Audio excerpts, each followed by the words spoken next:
మీద వ్యాజ్యం వేసి గెలిచిన వాడు బతుకుతాడా? నిన్ను అవమానపరిచి మీసాలు తిప్పినోడు బతుకుతాడా? నిన్ను వెనకేసి ముందుకెళ్ళానని వెర్రవీగినోడు బతుకుతాడా శాశ్వతంగా? వాడు సాధించినవన్నీ కుప్పేసుకొని కూర్చొని అనుభవిస్తాడా? అది ఒట్టిదేగా.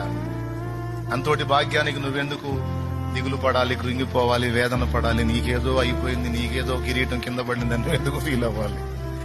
ఎందుకు నాయన నువ్వు విరక్తి చెందుకోవాలి? ఎందుకు నాయన నువ్వు సావాలనుకోవాలి? అవమానాలు ఎదురైనయా? రాని నాయన.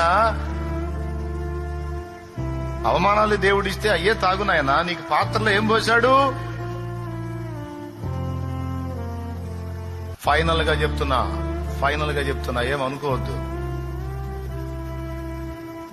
ఈ ప్రకృతిలో మనం కలిగి ఉన్నవి, మనం అనుభవిస్తున్నవన్నీ భ్రమ అని మర్చిపోవద్దు. భ్రమాన్ని గుర్తెరిగి దేనితోనూ ఎవరితోనూ కూడా ఎక్కువ అనుబంధం ఏర్పరుచుకోవద్దు. Finishing touch. భ్రమ అని గుర్తెరుగు. నువ్వు కలిగి ఉన్న బంధాలు భ్రమే, నువ్వు ఏర్పరచుకున్న అనుబంధాలు భ్రమే. అనుబంధాన్ని బట్టి బాధ్యతలు నెరవేర్చడం వేరు, అనుబంధాలకు అతుక్కుపోవటం వేరు. మళ్ళీ ఒకసారి చెబుతా, మీకు ఈజీగా అర్థమైంది. అనుబంధాలను బట్టి, బాంధవ్యాలను బట్టి బాధ్యతలు నెరవేర్చడం వేరు. నెరవేర్చాలి, కానీ అనుబంధాలకు అతుక్కుపోకూడదు. డేంజర్. ఎందుకంటే ఏ బంధం మనతో స్థిరముగా ఉండదు.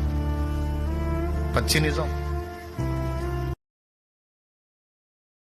Download ShareChat.